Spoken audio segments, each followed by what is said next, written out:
Clean Hands, Acts 18, 1-6. By Pastor John Frederickson. We wash food from toddlers' hands when removing them from a high chair.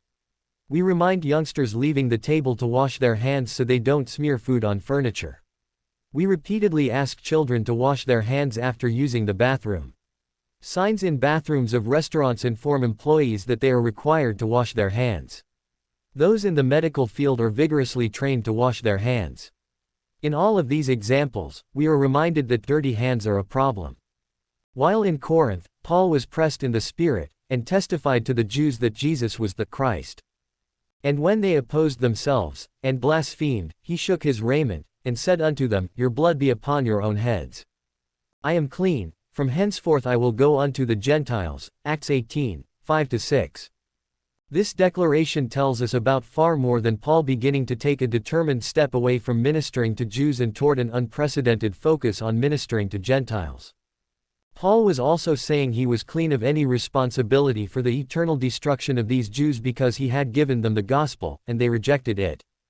This concept relates back to God's words to Ezekiel. This child of God was told, I have made thee a watchman, hear the word at my mouth, and give them warning from me. When I say unto the wicked, Thou shalt surely die, and thou givest him not warning, nor speakest to warn the wicked, to save his life.